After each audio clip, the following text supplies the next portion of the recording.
वो अभी मेरा होस्ट नहीं बन पाया ना, मैं अभी लिखा है मैंने, मैम को कर देंगी वो। स्क्रीन शेयर नहीं हो पा रहा है।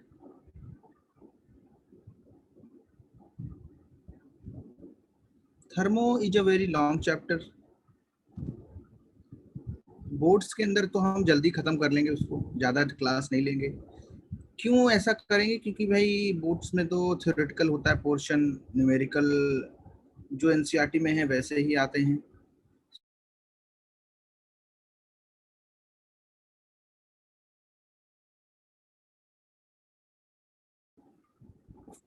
इलेवेंथ का बुक वन पूरी आएगी। अगर बुक वन पूरी आएगी तो समझ लो काफी ज्यादा मुश्किल होने वाली है। तो हम लोग जितना जल्दी हो पाएगा उतनी जल्दी हम पोर्शन फिनिश करने के लिए आगे बढ़ेंगे। Okay, very good.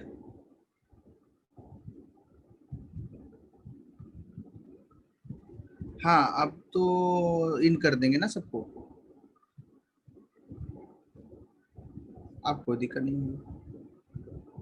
तो वही तो, इस पूरा बुक खत्म होगा कि नहीं उसके लिए तो बता रहा हूँ, जल्दी जल्दी पढ़ना पड़ेगा। ज्यादा चैप्टर है नहीं अपना, जैसे कि केमिकल इक्विलिब्रियम, आयनिक इक्विलिब्रियम ये बचा हुआ है, केमिकल बॉन्डिंग बचा हुआ है। तो चैप्टर्स तो कई सारे हैं, लेकिन ट्राई तो करेंगे हम लोग फिनिश करने का। पीरियोडिक भी बचा हाँ, सर, पीरियोडिक। पीरियाडिक टेबल बचा हुआ है, सही बात है, पीरियाडिक पढ़ना है। चैप्टर्स पढ़ने हैं, चलिए। क्वेश्चन नंबर 18A देखो कैसे करना है।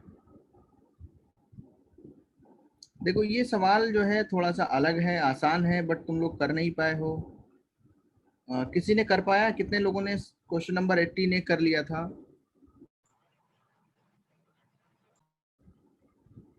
ये कौन सा वाला है? Chemistry unit test, empirical formula निकालना है इसमें। अच्छा सर। 0.200 ग्राम। सर लेकिन बहुत अजीब आया ये, किया लेकिन यस बहुत सर, अजीब आया। सॉल्व तो किया लेकिन फॉर्मूला बहुत अजीब आया था। आ जाएगा।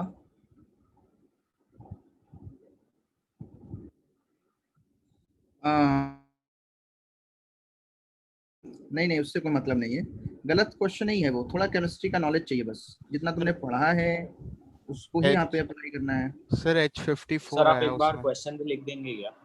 अच्छा बताओ, ऑर्गेनिक कंपाउंड का जब कंबशन किया तुमने सर तो आप एक क्या बार मिला है? क्वेश्चन लिख दोगे क्या? ऑर्गेनिक कंपाउंड का कंबशन करने पे क्या मिला बताओ? Hello sir. Sir CO2 H2O। तो इसमें कोई और एलिमेंट हो सकता है क्या? या तो कार्बन होगा या हाइड्रोजन, यस और sir. Carbon, hydrogen and oxygen, तीन ही, दो चांस है ना, yes sir. Chance one and chance two, मतलब केस वन और केस टू, ऐसे सोचा था। Yes sir. Yes sir. Question लिख देता हूँ। अच्छा, क्वेश्चन कितने लोगों के पास नहीं है? बहुत के पास नहीं है।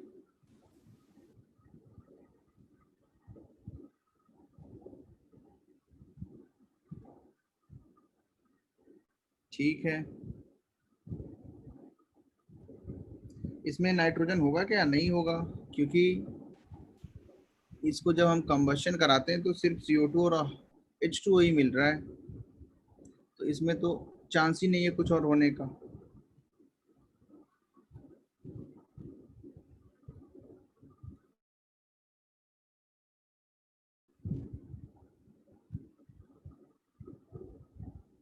ठीक है,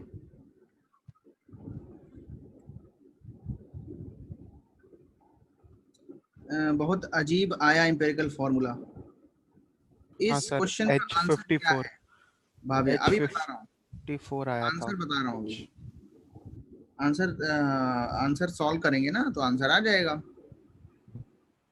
ओके, सर मुझे C3H4O3 आया।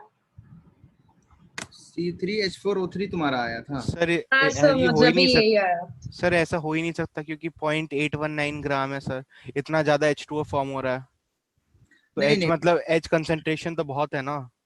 अभी अभी अभी उस पर बात करेंगे, हर चीज पे बात करेंगे। ठीक है,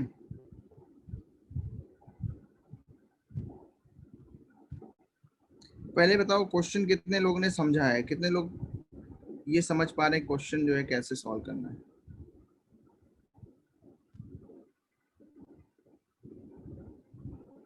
सर मेरे को बस एक चीज पूछना है, हम लोग केस 2 से भी तो डायरेक्टली कर सकते हैं ना? हाँ, केस 2 से डायरेक्टली कर सकते हो, बिल्कुल क्योंकि कर सकते केस 2 में अगर वो 0 आ गया तो वो केस 1 ऑटोमेटिकली आ जाएगा ना, तो फिर केस 1 कंसिडर करने की हो। जरूरत हाँ नहीं होगी शायद। बिल्कुल बिल्कुल, तो यही है अम, कि तुमको करना था क्वेश्चंस को कैसे कैसे करना था, ये तुम्हारे ऊपर था। कितने लोगों ने आंसर निकाला है, और मतलब जो आंसर आ रहा है वो मैं बता देता हूँ तो वो कितना आएगा। आंसर आएगा C8H9O6। आया था किसी का? नहीं सर। नहीं सर, हम्म, सर नहीं एच आया तो था। ज्यादा होना चाहिए ना। सर अगर सर आप जो बोल रहे हैं ना, अगर हम आई सर थिंक वो सो क्वेश्चन डेसिमल में में थोड़ी आ रहा था, डेसिमल से सर एक आ रहा था। सर एक सेकेंड हाँ हाँ, सर, अगर H2 आप 0.0819 अगर होता ना तो आपका आंसर आ रहा है वो, लेकिन 0.819 आ रहा है, इसलिए वो C3H54O आ रहा है। क्या आंसर क्या होता, क्या बोल रहे हो तुम? सर अगर वो H2O 0.819 की जगह 0.0819 रहता तब वो आंसर आता सर। आई थिंक अच्छा, सो क्वेश्चन में थोड़ी सी गड़बड़ हुई है। तो तुम लोगों ने सॉल्व किया तो क्या आंसर आया? सर C4H54 और O आ रहा है, ऐसा ही। अच्छा, ये आ रहा है। हाँ अच्छा, सर चलो मुझे अब मैं, निकाले।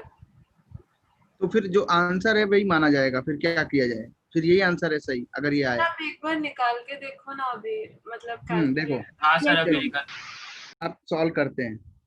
अच्छा बताओ, जो कार्बन होगा इसके अंदर, मान लो कोई भी फॉर्मूला रहे, इस तरीके का कोई फॉर्मूला रहेगा और उसका कंबस्शन कराओगे, और इससे हमको क्या मिल जाएगा? CO2 प्लस H2O मिल जाएगा। ठीक है,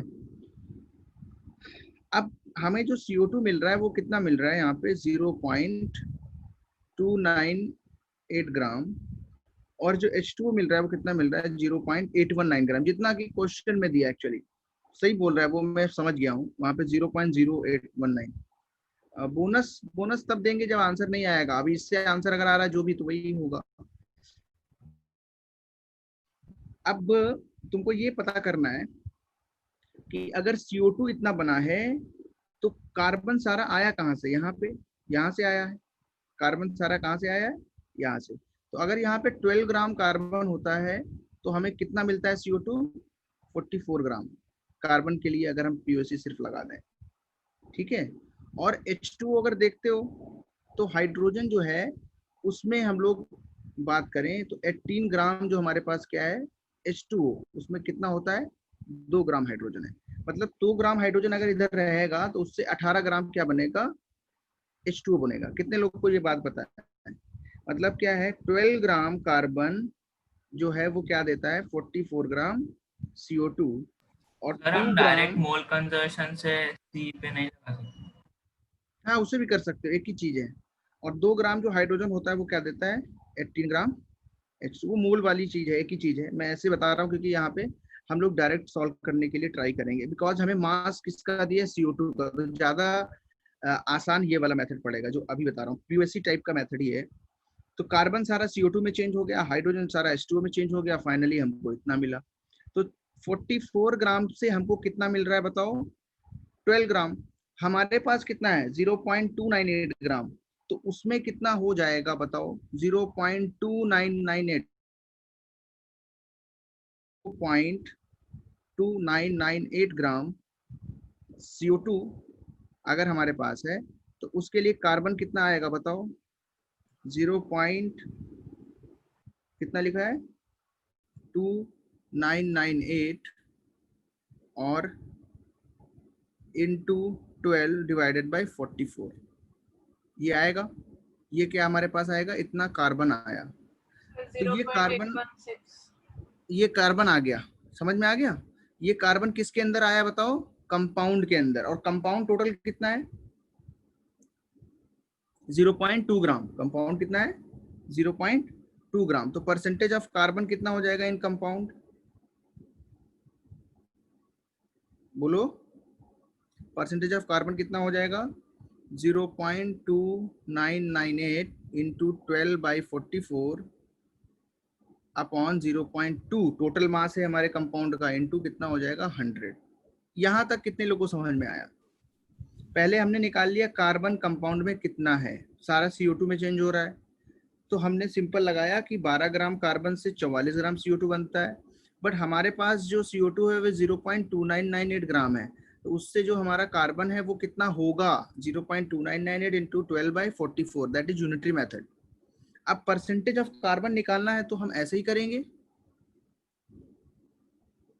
0.2 दिया हुआ है क्वेश्चन में, किसने बोला नहीं दिया हुआ है? ये क्या दिया हुआ है? 0.22 ग्राम ऑफ ऑर्गेनिक कंपाउंड। ये नहीं ढूंढ पाए थे क्या? ओके, समझ गए हो। इसको सॉल्व करके बताओ मुझे कितना आएगा। सर अप्रॉक्स 41 आएगा। मैं देख लेता हूँ। अच्छा ठीक है, अब 40.8। तुम लोग ने तो बहुत सारा सॉल्व किया है, एक बार मैं कर लेता हूँ। 0.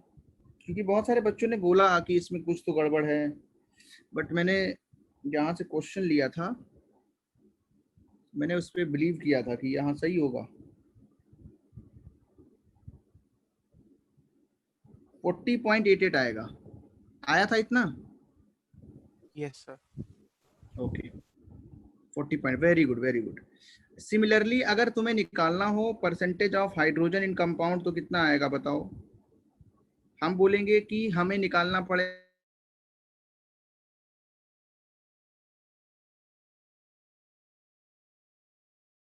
मेरे पास जो हाइड्रोजन है वो H2O के हिसाब से निकालना है, तो 0.819 ग्राम ये हो गया हमारे पास टोटल कंपाउंड। और हमें मिलता कितना है? सिर्फ 2 मिलता है हाइड्रोजन और 18 में से। ये तो हो गया हमारे पास टोटल मास। और 0.2 हमारा ऑर्गेनिक कंपाउंड है इंटू 100। ये पता चला तुमको? यहाँ से 18 ग्राम से 2 ग्राम हाइड्रोजन है, तो 0.819 ग्राम से कितना होगा? ये निकाल सकते हो यूनिटरी मेथड से सब बच्चे? कितने लोग निकाल पाएंगे ये? सर इसका परसेंटेज 45.5 आ रहा है। 45.5। अच्छा, वेरी गुड वेरी गुड। मतलब तुम लोग ने कर लिया है, बट वो सवाल जो है थोड़ा सा अजीब सा हो गया, इसलिए तुमको दिक्कत हो गई। चलो ठीक है, अभी हम इसको सॉल्व करते हैं, पहले फिर बताते हैं क्या करना पड़ेगा। Divided by 18 and divided by 0.2, so that will be equal to 45.5। तो हाइड्रोजन और कार्बन अगर इतना है तो ऑक्सीजन कितना होगा बताओ? 100 में से माइनस करना पड़ेगा ना। 13.62। Very good. 13.6। तो 100 माइनस 40.88 माइनस 45.5, तो भाई देखना पड़ेगा कितना आता है। 13.62% आया। तो काफ़ी कैलकुलेशन भी है। सही बात है, एग्जाम में ऐसी कैलकुलेशन आएगी तो काफ़ी टाइम तुम्हारा जाएगा। अच्छा, तो अब हम लोग लिख लेते हैं तीनों चीज़ों को। Percentage by mass, carbon, hydrogen और ऑक्सीजन। कार्बन का कितना है बोलो? 40.88। ऑक्सीजन का कितना है बाद में लिखना है, 45.5 हाइड्रोजन का है, और इसका कितना है 13.62। अब हम लोग निकालेंगे रिलेटिव एटम्स। कितना आएगा वो बोलो? और 13.62 डिवाइडेड बाई 16। तो इसको सॉल्व करो तो बताओ कितना आएगा ऊपर? सर 3.42। अच्छा चलो, 3.40। देखो ये कैलकुलेशन ऐसी है कि टाइम कंज्यूमिंग है, विदाउट कैलकुलेटर ही चूंकि हम लोग को करना पड़ता है एग्जाम्स में, बट ये हो जाएगा काफ़ी डरावना कैलकुलेशन, इसीलिए काफ़ी बच्चों ने इस पे जो है 0.85 ऑलमोस्ट। 0.85 है ना। अच्छा, यस सर। अब हम लोग निकालेंगे सिंपलेस्ट रेशियो। सिंपलेस्ट रेशियो निकालने के लिए कितने से डिवाइड करना पड़ेगा? सबसे छोटी वैल्यू से। Yes sir. तो 3.40 डिवाइडेड बाई 0.85, ये तो पूरा 4 आएगा यस सर। और 45.5 डिवाइडेड बाई कितने से करना है? 0.85, ये आएगा 53.5 53.5 और नीचे वाला आएगा 1। तो अब देखो इतना बड़ा तो फॉर्मूला एक बन ही गया है कि हमारा फॉर्मूला अभी सिंपलेस्ट फॉर्म में अगर नहीं भी है तो इसको 2 से मल्टीप्लाई करना पड़ेगा। तो इतना डरावना फॉर्मूला तुमको मिल जाएगा कि शायद तुम उसको लिखना नहीं चाहोगे। ठीक है, ऐसा कुछ मिला था क्या? यस सर, मेरा यही आया था। हाँ सर, ऐसे ही कुछ। तो अगर जिसने ऐसे सॉल्व किया उसको मार्क्स मिल जाएंगे। किसी ने ऐसा तो नहीं किया छोड़ दिया और डर के। एक्चुअली डेटा जो है वो कुछ और था, बट डेटा जो भी है उससे सॉल्व तो किया जा सकता है। नॉन सॉल्वेबल क्वेश्चन नहीं है ना। Question is not wrong, question is practically may be wrong. Without calculator नहीं हो पाएगा। देखो सर एक डाउट है, जिसने जिसने केवल सॉल्व करने की कोशिश की होगी उसको भी मार्क्स दूंगा मैं, बट ये क्वेश्चन में बोनस नहीं मिलेगा। सर अटेम्प्ट किया है सर, लेकिन पूरा नहीं हो पाया था। अटेम्प्ट किया है तो वो मैं डिसाइड कर लूंगा तुमने सही डायरेक्शन में किया है कि नहीं, क्या तुमने दिमाग लगाया। जिसने इतना भी किया होगा, देखो जिसने ऐसा कुछ निकाला होगा परसेंटेज, बस उसको पूरे मार्क्स मिल जाएंगे। ठीक है, बस क्योंकि उसके बाद तो तुम लोग कर ही लेते हो थोड़ा बहुत मैं देखूंगा कैसे किया है। जिसने जिसने छोड़ दिया होगा डर के उसको मार्क्स नहीं मिलेंगे। ओके सर स्टोशियोमेट्री रेशियो से किया है और मोल कंजर्वेशन। हाँ, मोल कंजर्वेशन से कर सकते हो, बिल्कुल पीओएसी वही है भाई। यहाँ पे अगर हाँ। लिखा number of moles of carbon equal to number of moles of carbon in CO2 in organic compound, तो वो भी सेम है, उसमें कुछ गलत नहीं है, वो पीओएसी है। किसी भी तरीके से करो सेम आंसर आएगा। सर बट उससे एक बार करके बताइए ना, गलत आ रहा है। सर गलत तुम्हारी कैलकुलेशन ही गलत होगी। देखो हाँ सर। हाँ सर, इसलिए करके पहली बताइए बात क्या ना। होती है, जब हमें मास इस तरीके से दिया होता है ना, H2O जिस टाइप का दिया है, तो इसमें हम लोग ऐसे ही करते हैं बच्चे। देखो यहाँ पे तुमने मान लिया लेट जो हमारे पास कार्बन है इसके अंदर वो इस तरीके से CXHYOZ, ये फॉर्मूला तुमने ऐसा माना, अगर मान लो तो ये मान के करोगे, ऐसा मान के किया है क्या तुम लोगों ने? हाँ सर। हाँ सर। अच्छा, ऐसे मान के करोगे तो थोड़ा सा तो प्रॉब्लम आएगा, क्योंकि वेरिएबल्स आगे होंगे, है ना? वेरिएबल ज्यादा आगे क्या? वैसे नहीं करना है इसमें वो, वैसे सर इसमें जहाँ पे आपने वो 0.2998 ग्राम CO2 लिखा है ना, हाँ हाँ तो मैंने CO2 H2O मतलब CH और O का अलग से मास निकाला, फिर उसको by 12/16/1 किया। सर मैंने भी ऐसे ही किया सर। वो अलग आ रहा है सब वैसे। तुमने और फिर कार्बन का मोल्स मास निकाल दिया।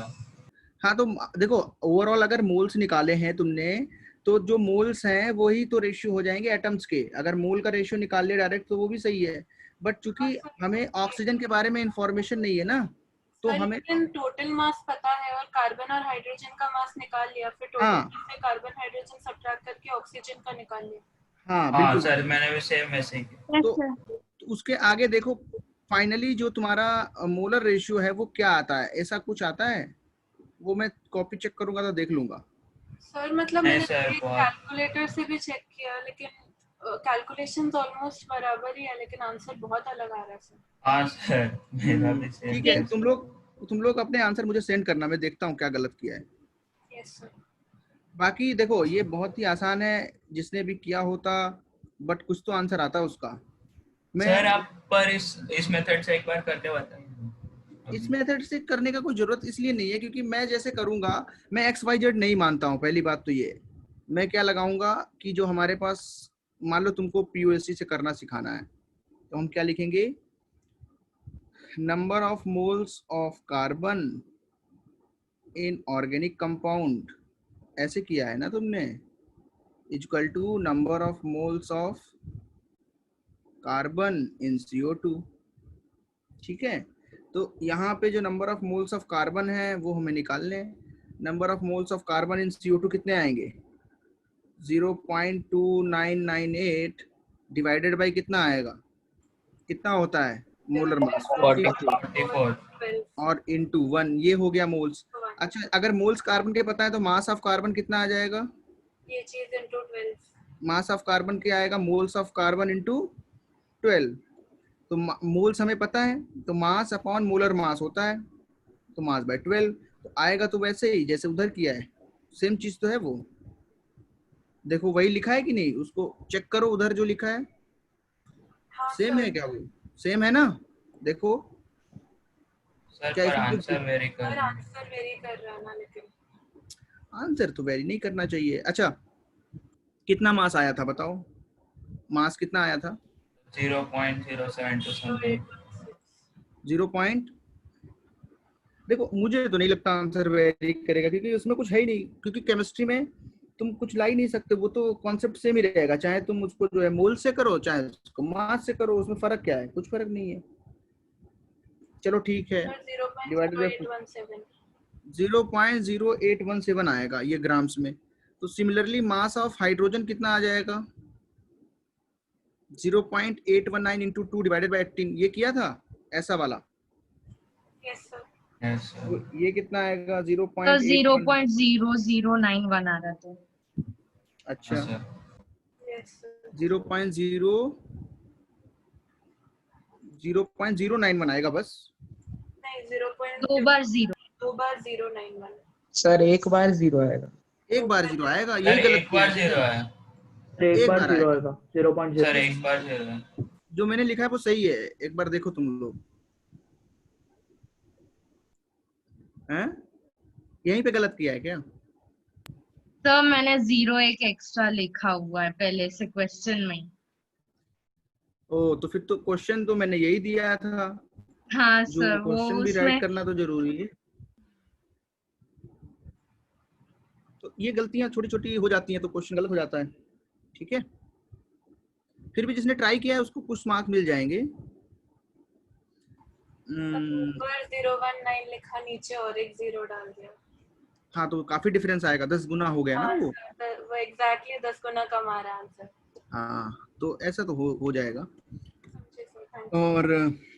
और भी लोगों की यही गलतियां होंगी मेरे हिसाब से। देखो इसको एक बार देख लेना, और इस मेथड से भी कर सकते हो अगर ये फेमिलियर ज्यादा लगता है, या इस मेथड से। एक ही चीज, मेथड का मतलब है सेम, बस कहने का तरीका। यहाँ पे मास एनालिसिस लगाई है, यहाँ पे मोल एनालिसिस लगाई है दोनों ग्रेविमेट्रिक एनालिसिस, स्टोइकियोमेट्री ही यूज करा है। चलो ठीक है, मार्क्स तो मिलेंगे तुम लोग को, देखूंगा मैं किसने कैसा लिखा है। बट क्वेश्चन कुछ और था, क्वेश्चन यहाँ पे गलत टाइप हो गया है मुझे लगता है। सर बस एक 0 का एरर था, 0.0819 दोनों था। जगह पे जिस हिसाब से क्वेश्चन है, मुझे लग रहा है यहाँ पे भी एक कम 0 आ गया है, और सर यहाँ पे भी H2O में दोनों जगह। नहीं, सर बाकी ठीक है सर, सिर्फ H2O वाला। मुझे दोनों ही लग रहा है। तुम लोग देखना दोनों करके आंसर क्या आता है वो वाला। मैं आंसर लिख देता हूँ। जो मेरे पास आंसर है वो है C8H9O6, और सर बाद में मैंने फॉर्मूला है। सर बाद में मैंने फिर वो H2O के पहले वो एक 0 और डाल के देखा, तो वो एग्जैक्टली आपका वाला आंसर आ रहा। अच्छा, सर फिर भी ट्राई कर लेना एक बार। लेकिन एग्जाम में वही किया, यही। कैसे भी किया है मैं समझ जाऊंगा किसने क्या किया है, उसको उसके ओके अकॉर्डिंग सर। मार्क्स मिल जाएंगे। अगर किसी ने क्वेश्चन चेंज करके भी लगाया है जो उसने किया है, तो सब्जेक्टिव क्वेश्चंस में मार्क्स मिल सकते हैं, मे बी वो डिसाइड करता है जो भी एग्जामिनर रहता है। बट ज्यादातर कोशिश यही करो कि गलत डेटा भी दिया है तो वैसे ही सॉल्व करो, अगर आंसर आ रहा है। मतलब अगर क्वेश्चन सॉल्वेबल नहीं है तो फिर अलग बात है। इसमें तो सॉल्व हो गया। हम मान लो ऐसा आ जाता कि ये परसेंटेज जो है मिला के 100 के ऊपर निकल जाता, तो फिर कुछ गलती हो सकती थी, है ना। बट ये परसेंटेज तो सब मिला के 100 से कम था, तो ऑक्सीजन को भी किया, तो फाइनली 100 के अंदर ही तीनों चीजें हैं। तो मतलब ये क्वेश्चन जो है गलत नहीं है प्रैक्टिकली। अब हो सकता है ऐसा कंपाउंड जो है मिलना मुश्किल हो, क्योंकि 107H लगाने का मतलब है कि ये बहुत ज्यादा अनस्टेबल हो जाएगा। इतने हाइड्रोजन लग ही नहीं सकते, किसकी क्या वैलेंसी होगी कुछ भी इसमें समझ नहीं आ रहा है ना। तो ये प्रैक्टिकली पॉसिबल नहीं है ऐसा कंपाउंड। ओके, चलो थर्मोडायनेमिक्स में कहाँ तक हुआ था बताओ।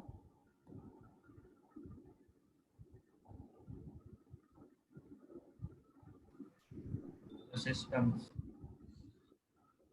सिस्टम हो गया था, तो तुम लोग घबराओ नहीं, जिसने जैसे लिखा होगा उसको वैसे मार्क्स मिल जाएंगे।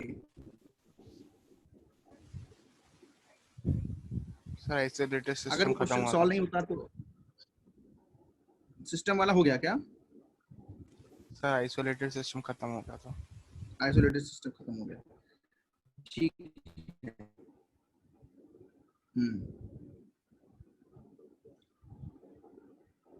ओके ओके, छोटी छोटी चीजें हैं, जल्दी जल्दी खत्म करना है ताकि हमारा सिलेबस आगे बढ़ जाए, बिकॉज बहुत सारा अभी चीजें, बहुत कुछ बाकी है एक्चुअली। स्टेट ऑफ सिस्टम भी मैंने लिखा दिया था, मुझे याद है, स्टेट ऑफ सिस्टम भी लिखाया था ना। हाँ सर।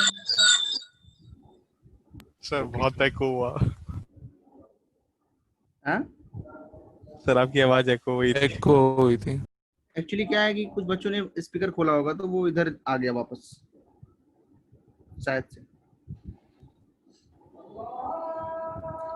ठीक है, मैं जब तक लिखता हूँ,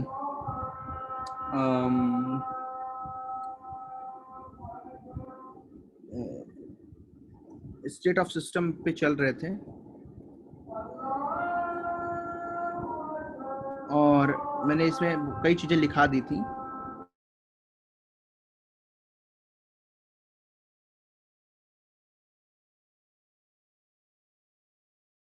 The condition of the system.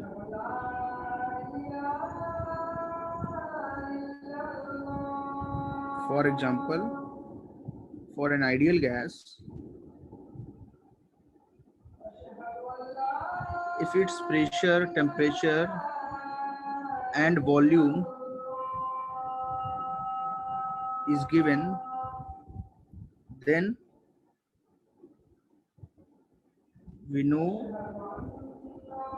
its state. तो उसकी स्टेट बता सकते हैं।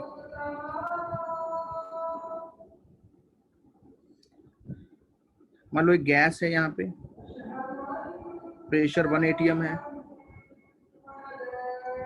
वॉल्यूम 1 लीटर है, टेम्परेचर जो है वो 27 डिग्री सेंटीग्रेड है। फिर क्या किया गया, प्रेशर को 1 atm रखा गया, वॉल्यूम को 2 लीटर कर दिया गया, टेम्परेचर को बढ़ाना पड़ा, दोगुना करना पड़ा।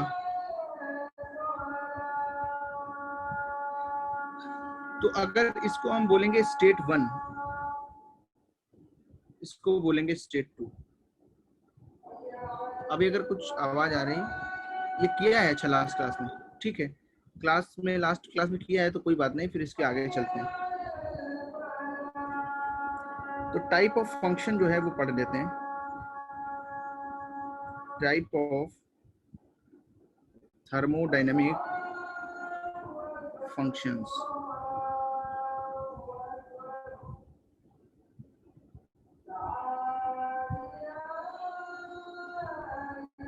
तो थर्मोडायनेमिक फंक्शंस क्या होते हैं? ऐसी प्रॉपर्टीज होती हैं जो किसी भी एक सिस्टम का थर्मोडायनेमिक्स को बताता है, किसी भी सिस्टम की स्टेट को डिफाइन करने के लिए जरूरी होती है। ऐसे प्रॉपर्टीज को हम लोग क्या बोलते हैं? Thermodynamic functions. थर्मोडायनेमिक फंक्शंस के जो टाइप हैं वो हम लोग यहाँ पे 2 टाइप पढ़ेंगे। सर थोड़ा सा ऊपर ले। हाँ, ये एक्चुअली शायद लास्ट क्लास में मैंने कराया था, फिर भी अगर लिखना है तो लिख सकते हो इसको।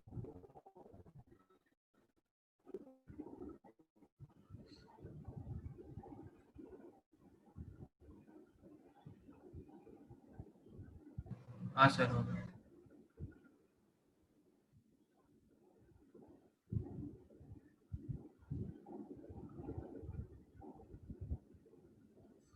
लिख लिया ना? तो टाइप ऑफ थर्मोडायनेमिक फंक्शंस में हम लोग क्या याद रखेंगे? ये 2 टाइप के होते हैं, एक होता है स्टेट फंक्शन, एक होता है पाथ फंक्शन। तो thermodynamic functions are of 2 types. Thermodynamic functions मतलब पैरामीटर्स, प्रॉपर्टीज, जैसे प्रेशर हो गया, वॉल्यूम हो गया, टेम्परेचर हो गया, एनर्जी हो गई, हीट हो गई, ये सब थर्मोडायनेमिक फंक्शंस हैं जो कि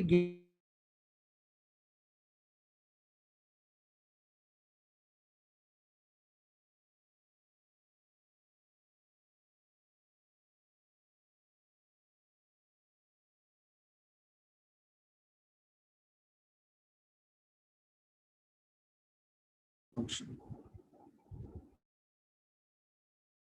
सर तो ये समझ में आ रहा है, जो पहला वाला फंक्शन है स्टेट फंक्शन, वो सिर्फ स्टेट पे डिपेंड करता है, स्टैटिक स्टेट पे डिपेंड करता है। जब सिस्टम रुका हुआ, सर आपकी आवाज आ रही है। आवाज नहीं आ रही है। हेलो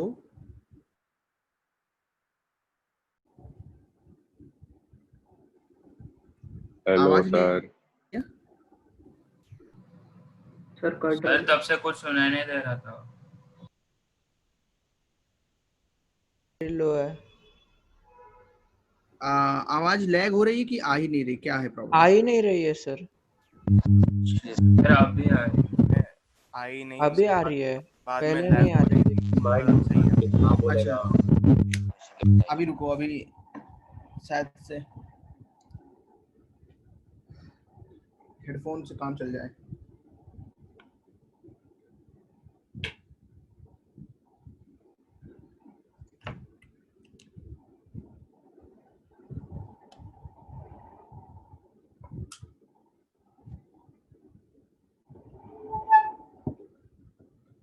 देखो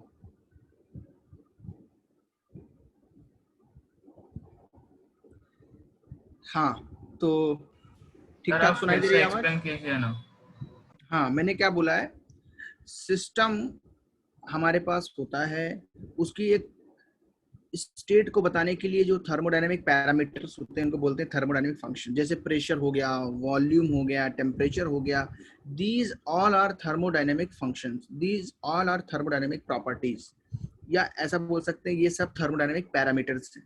क्यों? अगर मुझे कोई आइडियल गैस रखी है, मुझे उसके बारे में इंफॉर्मेशन देना है, तो मुझे कम से कम क्या बताना पड़ेगा? मुझे मिनिमम 3 चीजें बतानी पड़ेंगी, बिकॉज चौथी चीज हम पीवी इक्वल टू एनआरटी से निकाल सकते हैं। हम प्रेशर बताएं, हम वॉल्यूम बताएं, हम टेम्परेचर बताएं तो मोल्स तो पता हो गए, या फिर हम प्रेशर वॉल्यूम बताएं और मोल्स बताएं तो temperature PV equal to NRT से कैलकुलेट कर लिया जाएगा। So that pressure, volume, temperature, these all are क्या है? Thermodynamic function, thermodynamic parameters. इन सबके बारे में इंफॉर्मेशन जब होती है तो हम बता पाते हैं कि कोई भी हमारा सिस्टम किस स्टेट में है। अगर ये हमें नहीं पता है तो हम स्टेट के बारे में बता नहीं सकते, है ना? तो इन सबको क्या बोलते हैं? Thermodynamic functions. और थर्मोडायनेमिक फंक्शंस दो टाइप के होते हैं। पहला जो है वो होता है स्टेट फंक्शन, दूसरा जो है वो होता है पाथ फंक्शन। स्टेट फंक्शन का मतलब क्या होता है? जब सिस्टम रुकी हुई जगह पे होता है, जब सिस्टम स्टैटिक होता है, when system is not changing with time, when system is not changing with time means system is having constant values of thermodynamic properties। मतलब उसका प्रेशर कांस्टेंट हो, उसका वॉल्यूम कांस्टेंट हो, उसका टेम्परेचर कांस्टेंट हो। ऐसी जगहों पे हम क्या बताते हैं कि कोई भी जो हमारी स्टेट है वो स्टैटिक है। अच्छा, कोई कुछ ऐसे फंक्शंस होते हैं जो स्टेट बदलने पे ही बदलते हैं। जैसे बताओ, प्रेशर जो है जब चेंज होगा उसका मतलब हमारी स्टेट बदल चुकी है। जब हमारा प्रेशर चेंज होगा इसका मतलब हम एक नई स्टेट पे पहुंच चुके हैं। मान लो हम पीवी डायग्राम अगर बनाते हैं तो हम क्या बोल,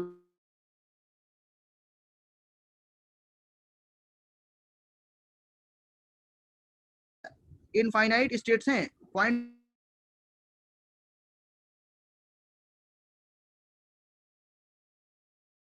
धीरे धीरे धीरे धीरे जा रहा है, आगे बढ़ रहा है। सर आपकी आवाज कट रही सर फिर से आ रहा है। अभी भी मेरी आवाज नहीं आ रही क्या?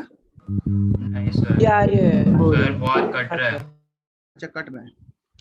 अरे यार क्या हो गया है, दिन में कटने लगी आवाज। हो, एक मिनट रुको,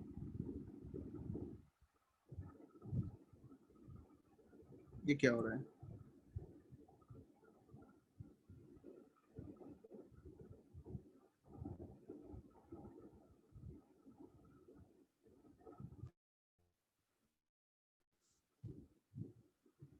अभी बताना मेरी आवाज आती है कि नहीं? आवाज आ रही है लेकिन वो ब्लॉक्स आ रहे हैं। ब्लॉक्स ब्लॉक्स तो खत्म हो जाएंगे, ठीक है, उसका तो है, वो तो कभी कभी आने लगते हैं। सर स्क्रीन ही चला गया अभी तो। मैंने स्टॉप कर दिया ना उसको, मैं फिर से शेयर करूंगा तो आ जाएगा। आप बताओ वगैरह कुछ है? नहीं है सर। नहीं सर। ठीक है, अब आगे स्टेट फंक्शन लिखो पहला।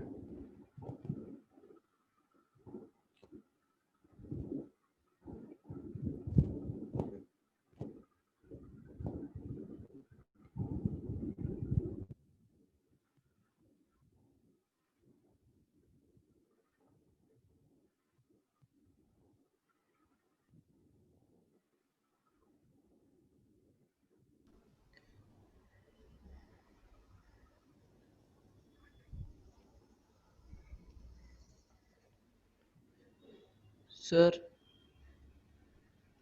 हाँ, अभी लिखाऊंगा, रुक जाओ एक बार इसको करेक्ट।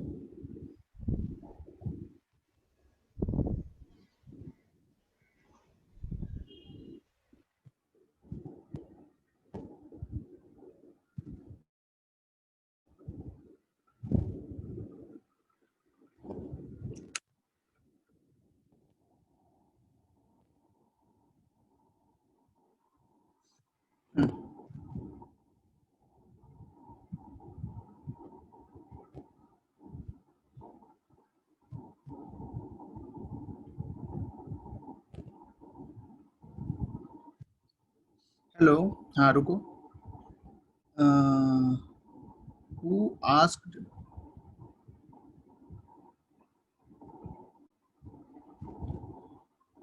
यस यस, अभी अभी तो मैंने कुछ बोला ही नहीं एक्चुअली, ब्लैक बॉक्स आ रहे हैं, मतलब कनेक्शन का प्रॉब्लम है, तो मैं थोड़ा सा रुक गया हूँ, इसको सही करता हूँ, पहले देखता हूँ क्या है, then we will start.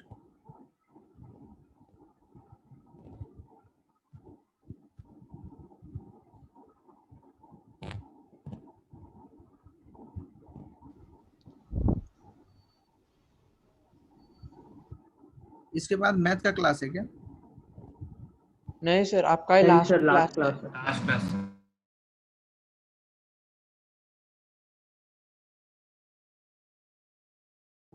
Start करता हूँ।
हेलो।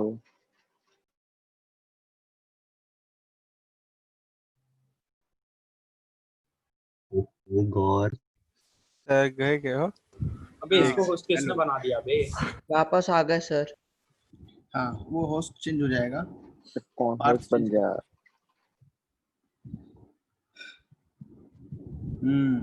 Very good. हो गया। आप देखो, अब सही है ना, आवाज वगैरह सब सही है, कोई प्रॉब्लम? सर हाँ हाँ पे सर। ये हाँ देखो, अब यहाँ पे लिखोगे स्टेट फंक्शन, इसको जल्दी से करा देता हूँ दोनों को, फिर नेक्स्ट क्लास में इसके आगे हो जाएगा। लिखेंगे स्टेट फंक्शन, सबसे पहली हेडिंग जो है हमारी वो है स्टेट फंक्शन। ऐसी थर्मोडायनेमिक प्रॉपर्टी जो सिर्फ स्टेट चेंज होने पे चेंज होती है, मतलब जो सिर्फ स्टेट पे डिपेंड करती है। लिखेंगे property of a system, property of a system which is dependent only on the state of the system, only on the state of the system.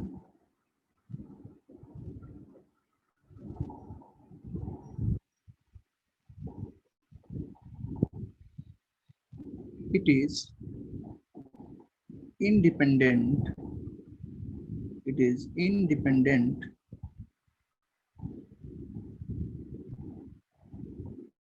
it is independent of the path, जो path adopt किया है उस पे depend नहीं करती, adopted to attain a particular state। इसी काम को हमने कैसे किया है इस पे डिपेंड नहीं कर रहा है, हमारी स्टेट क्या है इस पे डिपेंड कर रहा है। जैसे फॉर एग्जांपल अगर हम फिजिक्स की बात करें, तो तुम ए पॉइंट पे थे और तुम्हें बी पॉइंट पे जाना था। एक तरीका यह है कि हम ए से बी में चले गए, एक तरीका है कि तुम ऐसे गए पहले सी पे फिर गए बी पे, एक तरीका है तुम ऐसे ऐसे ऐसे ऐसे ऐसे, ऐसे घूम के गए। तो इन तीनों में जो ए से बी पे जो स्टेट है, मान लो ये स्टेट 1 बोली और ये स्टेट 2, पाथ पे डिपेंड कर रही है। बोलो, क्या हमारी जो डिस्प्लेसमेंट है, डिस्प्लेसमेंट क्या वो चेंज हुई 1 से 2 जाने पे? बताओ, डिस्प्लेसमेंट क्या चेंज हुआ 1 से 2 पे? हम 3 तरीकों से गए डिस्प्लेसमेंट तो हैं। हो गए। एक तरीका है, हाँ डिस्प्लेसमेंट 1 से 2 में सेम होगा क्या? ए से सी, सी से बी जाओ, या ए से बी जाओ, या कर्व पाथ जाओ, 3 है। अलग अलग आएगा क्या डिस्प्लेसमेंट? नहीं सर, डिस्प्लेसमेंट फिर सेम रहेगा। तो वेक्टर ही है ना, तो वो डायरेक्शन ही सेम रहेगा ना? बताएगा। तो हाँ डिस्प्लेसमेंट जो होता है वो ये होता है कि हम एक पॉइंट से दूसरे पॉइंट के बीच की बिल्कुल डायरेक्ट डिस्टेंस लेते हैं, ए से बी के बीच में। हम वहां पे कैसे पहुंचे इससे मतलब नहीं है, उन दोनों पॉइंट को ज्वाइन करने पे जो लाइन मिलेगी डायरेक्टली, वो लाइन, जो लाइन होगी वही बताएगी डिस्प्लेसमेंट कितना है। तो ये जो डिस्प्लेसमेंट है ये हमारा स्टेट फंक्शन है according to this particular logic. हम अगर डिस्टेंस की बात करें, डिस्टेंस तो वो हर जगह पे अलग अलग है। हम ए से 2 पे, 1 से 2 पे डायरेक्ट चले जाएं अगर ए से बी पे, तो ये क्या होगा, एक हमारा फर्स्ट मेथड होगा जिसमें हम डिस्टेंस की बात करें। ए से सी, सी से बी पे जाएंगे तो ये अलग डिस्टेंस होगी, और अगर कर्ड पाथ पे जाएंगे तो ये एक अलग डिस्टेंस होगी। तो स्टेट फंक्शन वो होता है जो इस पे डिपेंड नहीं करता हमने पाथ कौन सा अटेन किया है, हमने किस पाथ के थ्रू गए हैं। हाँ तो उत्कर्ष देखो मैं क्या बोल रहा हूँ कि property of a system which is dependent, जो डिपेंडेंट है only on the state of the system. State, system की जो स्टेट होती है कंडीशन पे डिपेंड करता है सिर्फ। It is independent of the path adopted to attain a particular state. ये इस पे डिपेंड नहीं करता है कि हम किस पाथ के थ्रू गए हैं। जैसे तुम ग्राउंड फ्लोर पे हो, तुमको 5th फ्लोर पे जाना है, तो तुम्हें ग्राउंड से अपनी स्टेट को कहाँ पे चेंज करना है? 5th फ्लोर पे। तुम ग्राउंड पे थे, तुमको 5वें पे जाना है, तो तुम्हारा जो है, इसको जी लिख लेते हैं, तो ग्राउंड से 5 पे जाना है तुमको, तो हमें क्या करना है? अपनी स्टेट चेंज करनी है 1 से लेकर के 2 3 4 5 सब पार करते हुए जाना है। एक तरीका क्या है कि तुम लिफ्ट से चले जाओ तो तुम क्या करोगे, एक अलग जो है डिस्टेंस कवर करोगे। एक तरीका है तुम स्टेयर्स से चले जाओ, जो भी स्टेयर्स वहां बने हो, तो इसमें तुम अलग डिस्टेंस कवर करोगे। लेकिन इनिशियली और फाइनली जो तुम्हारी कंडीशन होंगी वो तो दोनों स्टेट में क्या रहेंगी, सेम। तुमको जाना तो 5 पे भी है। फिजिक्स पाथ का मतलब है किस वे से गए हो। फिजिक्स वाला भी, केमिस्ट्री वाला भी, सारे पाथ है। फिजिक्स में भी थर्मो है ना, गैस हो लिक्विड हो। यस, गैस और लिक्विड का भी एग्जांपल ले सकते हो। देखो जैसे हमारे पास एक गैस है, इसका प्रेशर P है, इसके अंदर N मोल गैस है, इसका वॉल्यूम V है। अब तुम्हें जो है इसका प्रेशर बढ़ाना है, तो तुमने क्या किया, N मोल्स ऑफ गैस ली, इसका प्रेशर P रखा और वॉल्यूम कितना कर दिया, V डैश। तो वॉल्यूम जो है इसका क्या कर दिया तुमने, चेंज कर दिया। तो अब जो है हमारे पास जो वॉल्यूम बना है वो V से कितना हो गया, V डैश हो गया। तो ये एक स्टेट चेंज हो गई। स्टेट 1 से किस में चले गए, स्टेट 2 में। अब तुमने इस स्टेट 1 से 2 में जाने के लिए क्या मेथड अप्लाई किया उससे मतलब नहीं, कितना स्लो प्रोसेस था, कितना फास्ट प्रोसेस था, इससे कोई मतलब नहीं। तुमने धीरे धीरे वॉल्यूम चेंज किया या तुमने तेजी से वॉल्यूम चेंज किया, उससे कोई मतलब नहीं है। तुमने बस वॉल्यूम चेंज करा है। चाहे तुमने पिस्टन लगा के चेंज किया हो धीरे धीरे, तब भी वही स्टेट रहेगी, या तुमने क्या किया हो, एकदम से चेंज किया हो, जहाँ था और तुमने एकदम धक्का मारा, नीचे वॉल्यूम जो है वो आकर के V डैश हो गया। तो स्लो प्रोसेस हो या फास्ट प्रोसेस हो उस पर डिपेंड नहीं कर रहा है। गैस के लिए स्पेशली सिर्फ किस पे डिपेंड कर रहा है कि तुमने V से वॉल्यूम V डैश कर दिया। तो जाहिर सी बात है अगर आइडियल गैस है तो प्रेशर अगर कांस्टेंट है, मोल्स कांस्टेंट थे, तो टेम्परेचर भी चेंज हुआ होगा, है ना, T और T डैश हो गए होंगे। लेकिन इसमें इस बात पे हम लोग नहीं बात करें कि बीच में क्या क्या हुआ है। हो सकता है तुमने 3 बार में किया हो, ऐसा भी तो तुम कर सकते हो। पहले तुमने क्या किया हो, पाथ ऐसा ले गए हो, V था, फिर इतना किया हो, फिर उसके बाद डायरेक्ट में यहाँ पे V डैश लाए हो। 3 बार में गए हो या 2 बार में, 1 फिर 2, या तुम डायरेक्ट 1 बार में गए हो। तो अलग अलग पाथ है ना, ये पाथ 1 है, ये पाथ 2 है, और एक बहुत स्लो पाथ है, मतलब धीरे धीरे पिस्टन ला रहे हो, बिल्कुल आराम से ला रहे हो, धीरे धीरे धीरे धीरे, और यहीं पे आके रोक दिया, ये फास्ट किया। तो हर तीनों पाथ क्या है, अलग अलग। तीनों पाथ क्या है, अलग अलग। अगर स्लो पाथ है, फास्ट पाथ है, तो उसके हिसाब से जो थर्मोडायनेमिकली आगे हम पढ़ेंगे वो चीजें बदल जाएंगी। प्रोसेस इरिवर्सिबल है, रिवर्सिबल, वो सारा कुछ आने लगेगा। तो पाथ अलग हो सकते हैं लेकिन स्टेट क्या है, तीनों में सेम है। एक तुमने जो है गैस ली, उसको बिल्कुल धीरे धीरे धीरे धीरे जो है क्या कर रहे हो, कंप्रेस कर रहे हो, उसका वॉल्यूम घटा रहे हो। एक तुमने गैस ली, उसका एकदम से तुमने वॉल्यूम घटा दिया, लेकिन वॉल्यूम उतना ही घटाया और टेम्परेचर आइडियल गैस इक्वेशन फॉर्मूले से सेम रहा। तो फिर क्या होगा, दूसरी चीजें तो बदलेंगी लेकिन जो स्टेट फंक्शन है जैसे प्रेशर, टेम्परेचर या वॉल्यूम, वो जो है दोनों कंडीशन में सेम रहेंगे। जैसे कि हमने एग्जांपल दिया तुमको एक डेली लाइफ का, डिस्प्लेसमेंट और डिस्टेंस का, वो उसको अप्लाई करके समझना पड़ेगा। ठीक है, तो इसको नोट कर लो जिसने नहीं लिखा है, जल्दी से नोट करो। फिर इस पे जो है हम एग्जांपल देंगे कौन कौन सी चीजें पाथ फंक्शन होती है, और धीरे धीरे ये जो टॉपिक है काफी टाइम लगेगा इसको समझने में। जैसे अभी तुमने केवल वॉल्यूम समझा है, टेम्परेचर भी समझोगे, ऐसे प्रेशर भी समझोगे, तो ये जैसे जैसे चैप्टर आगे बढ़ेगा वैसे समझोगे।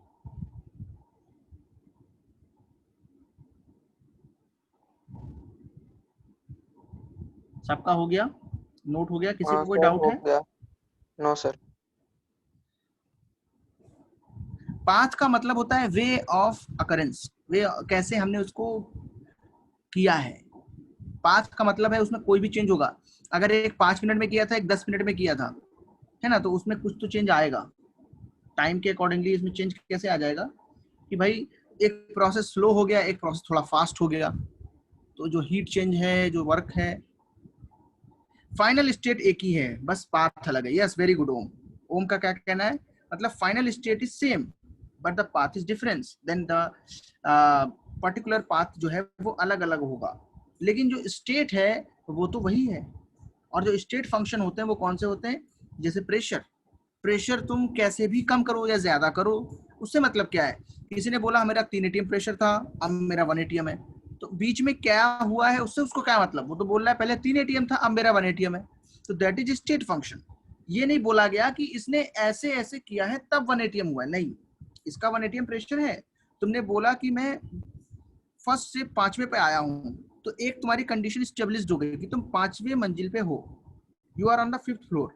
अब ये अलग बात है कि वो तुमसे पूछे कि तुम एस्केलेटर से गए हो, लिफ्ट से गए हो, या फिर तुम स्टेयर्स से गए हो, उसका मतलब वो ये पूछ रहा है तुमने मेहनत कितने की। अगर तुम लिफ्ट से गए हो तो तुमने बहुत कम मेहनत की, तुम्हारी हीट जो है वो बहुत कम लॉस हुई, और अगर तुम उससे गए हो, क्या कहते हैं, पाथ से गए हो, तो तुम्हारी क्या है, हीट ज्यादा लॉस होगी। अगर तुम स्टेयर्स से गए हो तो ज्यादा एनर्जी वेस्ट होगी। तो एनर्जी और जो हीट हो गया, इसके बारे में आगे बात करेंगे कि ये पाथ होते हैं या कैसे होते हैं फंक्शन, इन सब चीजों पे। बहुत बहुत ही यूनिक चैप्टर है। अब तक ऐसी चीजें तुमने पढ़ी नहीं होंगी, हर चीज का एक अपना मतलब है इस चैप्टर में। तो सबने नोट कर लिया ये? Yes sir.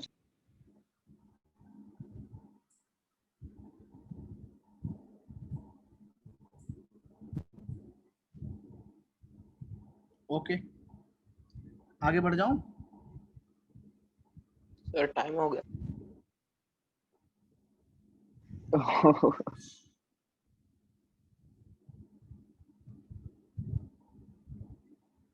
सर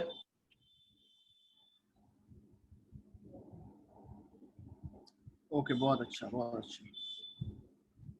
एग्जांपल्स लिख लो, एग्जांपल्स ऑफ स्टेट फंक्शन।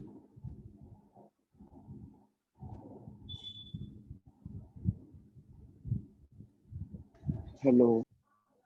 तो लिखेंगे फॉर थर्मोडायनेमिक सिस्टम। फिजिक्स में तो तुम्हें डिस्प्लेसमेंट डिस्टेंस वाला समझा ही दिया है, बिल्कुल अच्छा एग्जांपल है वो। ऐसा नहीं समझना कि उसका कोई मतलब नहीं है, that is very good example. समझने के लिए वो बहुत अच्छा एग्जांपल होता है, पाथ फंक्शन और स्टेट फंक्शन को समझने के लिए। बट चूंकि वो गैसेस में, सॉलिड में तो डिस्प्लेसमेंट वगैरह की बात करते नहीं हम लोग हैं, मैक्रोस्कोपिक पार्टिकल जैसे कोई बॉल है उससे भी करते हैं। थर्मोडायनेमिक सिस्टम के लिए क्या है, टेम्परेचर है, चैट में कुछ लिख दीजिए ना, प्रेशर है, वॉल्यूम है, टोटल इंटरनल एनर्जी है। ये आगे पढ़ाया जाएगा क्या होती है, टोटल इंटरनल एनर्जी है।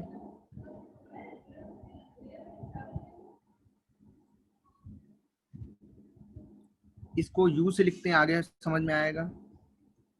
अभी लिख लो ये सारे नाम, कुछ भी पता नहीं है तुम्हें, बस केवल लिखना है। एंथैल्पी है, गिब्स फ्री एनर्जी है, केवल लिखना है ताकि रिवीजन के टाइम पे लिख पाओ। आगे पढ़ा दिया जाएगा तो समझ में आ जाएगा, बट ऐसा कि याद करना है।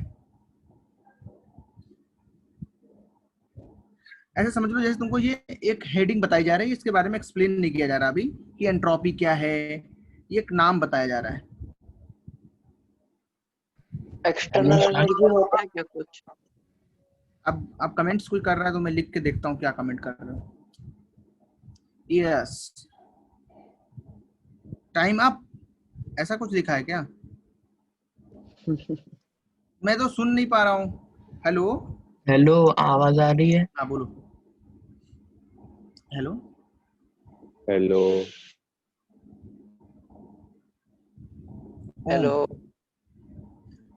मुझे सुनाई नहीं दे रहा सच में। सर आपकी आवाज आ रही है सर अच्छे से। नहीं आपकी आवाज आ रही है? मतलब मैं तो बोल रहा हूँ, तुम्हारी आवाज नहीं आ रही है। इसको नोट कर लो, एग्जांपल्स नोट कर लो एवरीवन। तुम तो मुझे सुन सकते हो, बट मैं क्यों नहीं सुन पा रहा हूँ पता नहीं यार। Sir external energy.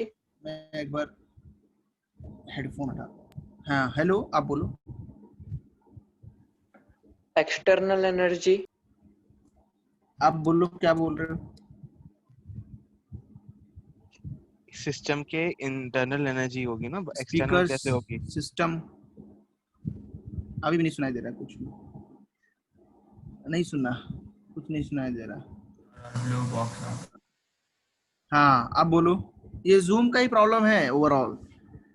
अभी जब मैंने सिस्टम कर दिया तो कुछ आने लगी आवाज। सर पूरा स्क्रीन ब्लैक हो गया। हाँ सर। भाई अरे हाँ गया सर, स्क्रीन अब गया। नहीं अभी तो हटाया मैंने ना, जब तुमने बोला ब्लैक हो गया, फिर से अभी आ गया।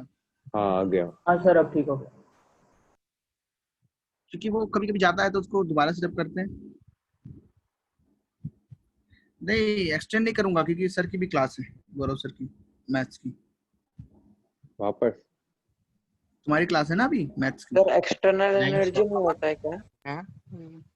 सर मैथ्स की तो हो गई ना। मैच हो गया इसके सर आज का लास्ट क्लास अपना। सर ये लास्ट क्लास है। अच्छा सर फिर भी एक्सटेंड मत कर। अरे मेरी भी क्लास है ना अभी 4 बजे से, फिर है सुबह से तो सर पढ़ाई मेरा का। मोबाइल डाटा खत्म होने को आ गया है, प्लीज मत एक्सटेंड करो। चलो ठीक है, पहले लिख तो लो इसको, एग्जांपल्स लिख लो। लिख लिया सर। अच्छा ये याद रख नहीं लेना लिखना ठीक है। Sir, 2 second. ये अभी समझ नहीं आएगा, अभी इसमें दिमाग नहीं लगाओ। एंथैल्पी क्या होती है, एंट्रोपी क्या होती है, धीरे धीरे समझाना पड़ेगा सब, काफी लंबा चल जाएगा ये। बट बोर्ड्स के लिए इतना है कि जितना मैं बताऊं उतना याद रखना। बहुत ज्यादा डीप में तो हम जेई में ही जा पाएंगे, इतना टाइम नहीं है यहाँ पे। सर एंथैल्पी के बाद क्या लिखा है? एच लिखा है एच, फिर लिखा है नहीं, गिब्स। नीचे वाला। Gibbs free energy. तो गिब्स भी एक साइंटिस्ट है।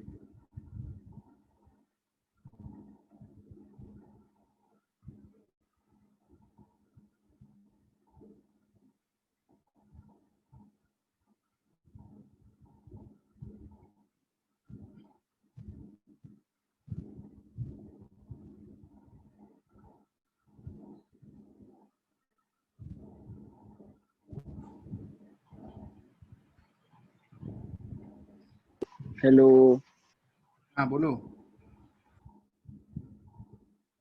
मैं तो बस टाइम दे रहा हूँ लिखने का, मैं मैम से पूछ रहा हूँ। नहीं अभी मैं सर लीव करे? लीव कर सकते हो, लीव कर सकते हो। बट तुम्हारी कोई क्लास तो नहीं है कोई रेगुलर लेक्चर? नहीं सर हो गया लास्ट टाइम। रेगुलर लेक्चर कितने बजे से? लास्ट था सर आज नहीं है रेगुलर। चलो ठीक है bye. Thank you bye. Notes भेज दूंगा, नोट्स भेज दूंगा।